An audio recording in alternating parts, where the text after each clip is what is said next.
Studying abroad is not just about academia, jobs, and careers, but much more, like being independent, personality development, making friends globally, learning about different cultures, traveling, and many more enriching, unforgettable experiences. Hook on to our episodes of Student Spotlight and get fruitful insights about our students who share their beautiful journeys with you. So today we have Tanishq with us, who is from New Delhi. He is in his first year studying BA Politics from King's College London. He did his CBSE board in 10th and 12th. Let's hear from him why he chose BA Politics and why King's College in particular. So first of all, thank you for providing this platform. Extremely grateful that I can talk about my schooling journey and how my King's journey has been so far. Starting from my schooling life, I studied in the Heritage School Rohini, which is in New Delhi. I spent almost 12 years there, and I had my course in humanities. Humanities comprised of subjects like sociology, political science, history, English, economics, and it was an amazing subject. The reason I took it was that I was extremely interested in Indian politics, and we all know how interesting it is. I always felt that it is something that is close to my heart, and I wanted to go in a field like politics, which allows me to understand the world better, understand why there are conflicts, what can be the solutions. So that was pretty much about me in school, and I did a lot of projects. I also went to the Indian Parliament, the Rajya Sabha. I met Mr. Chidambaram, Mr. Raghav Chadda as well, and got to know a lot from them. Other than that, also had projects like Make in India, worked on them. It was amazing. So how I came to King's? First of all, the question for me was whether I wanted to go abroad at all. Because I'm going to be very honest, it was my parents who told me that you have to go abroad, and I was never even insistent on it. I knew that in my mind, somewhere or the other, abroad is a good opportunity, but being away from home was not a personally comfortable option.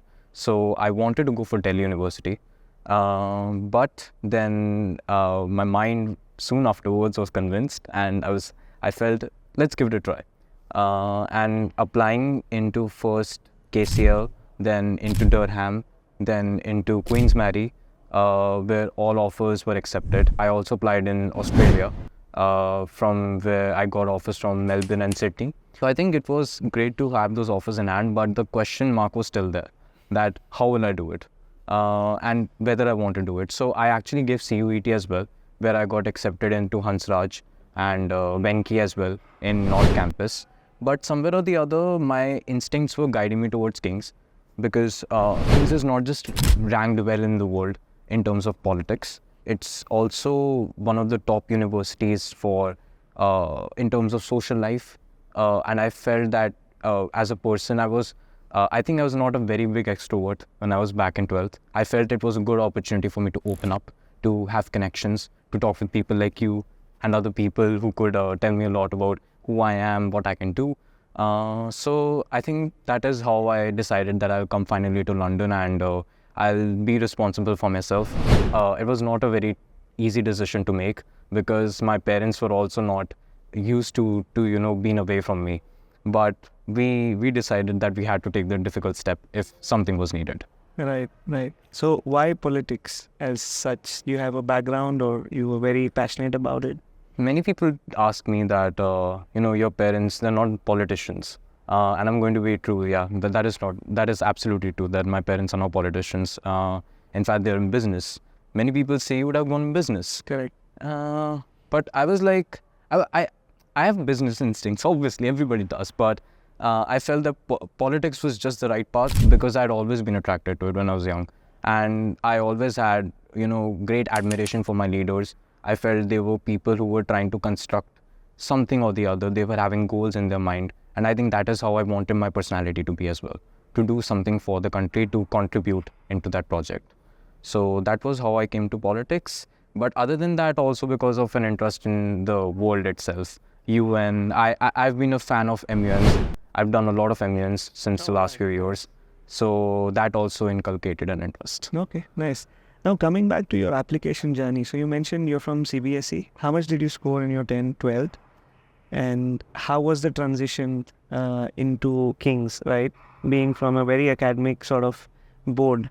I come from CBSE, which is the Central Board of Secondary Education in India, and I think CBSE taught me a lot as well, and it also didn't teach me a lot as well. So they're kind of it's like a coin with two sides. So how did I first of all transition? School. I think it was a difficult transition, and I'm not going to lie about that because in many ways I realized that certain of my friends who were from IB, they had a bit of an advantage in terms of how they were dealing with coursework, which initially I was not able to handle as well. There was a lot of pressure as well at the same time. So I think, yeah, that is one of the things that CBSE can continue to prepare its children for, all those who are coming to UK as well, that you should be ready to handle the pressure when it comes, and rather than getting anxious or scared about, so much coming to your head, you should streamline it and you should be just involved in the process. Okay, nice. What were your scores in 10th and 12th? Around 94%. Okay, all right. So what made you choose UK over Australia? So first of all, why the UK over Australia? And that's actually a very good question, because people also want me that, why not go to Australia? Why go to the UK when it has inflation and other kinds of things? I kind of felt that the UK has like a lot of other benefits that we often overlook. One of the things being the student community, especially the Indian student community. I think it is growing in Australia, but it is still the highest in UK, Canada and other countries. I felt that even that if I go, say, into Australia, I may not have that circle the way I have it in UK right now, and I'm blessed to have many Indian friends around me. It's also because of the rankings. I felt that the rankings were really good for KCL, and it was just keep benefiting me, would be good for my CV otherwise. Yes. Nice. Any advices you would want to give to students who are applying to come to UK, want to apply to King's or want to apply to top universities? Some also get worried, shall we come for an undergraduate course? Like you mentioned, you all as a family were nervous about it. Any advices you can, feel free to. I say that, you will face your set of anxieties. It's true. Nobody comes without it, and we initially are always thinking that, will we be able to do it or will we not be able to do it? Will we break down? Yes, breakdowns will happen. You will have times when you will cripple as well. But that is, I think, the point of this journey. I think that is how London really, and not just London, that's how an international student becomes strong in themselves. They understand what are the challenges of the world, and they understand the point that it's their responsibility to face it together by themselves. They have to face it by themselves. Nobody will come for them to protect them in some times.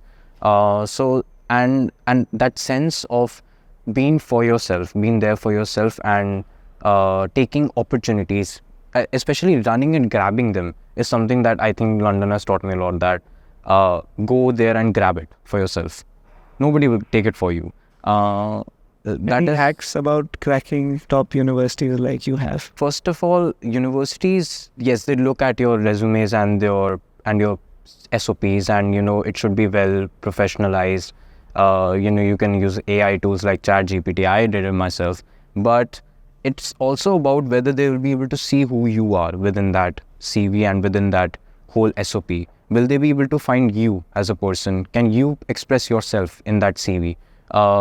If not, I applied to all universities, and I personally felt that adding my own words, adding my own touch to that SOP really impacted how I perhaps would have impacted how I put out that impression.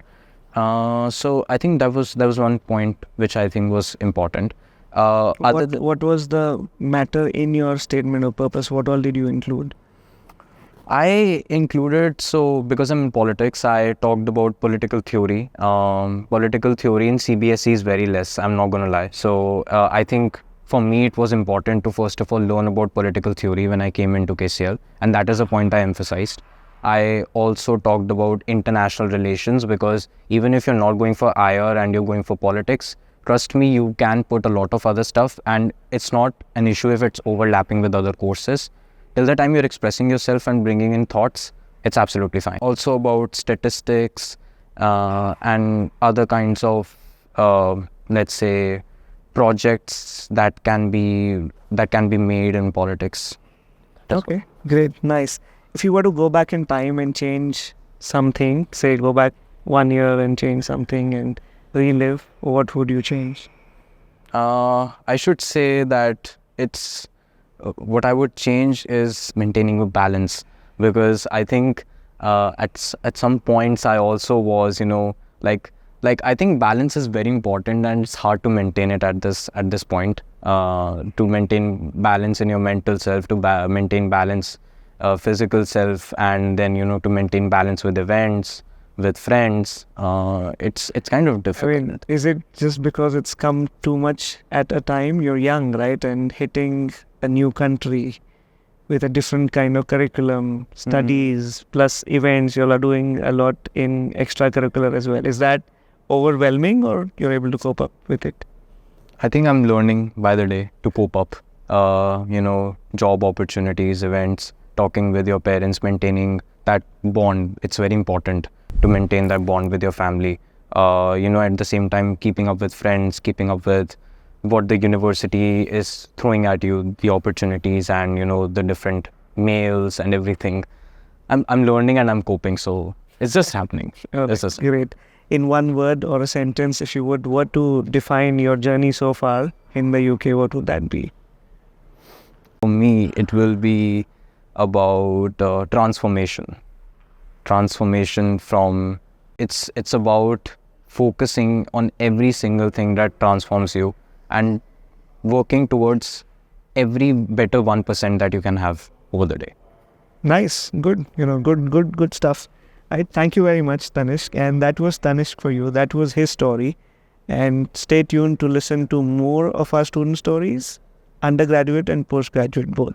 Thank you very much. Thanks for watching today's episode. Hope you found some valuable information. Each student has a unique story. Do browse through other episodes for insights on various aspects of choosing careers, studying, working, and living abroad. Fill out the form below if you need guidance, and we'll try our best to make your journey much more easier.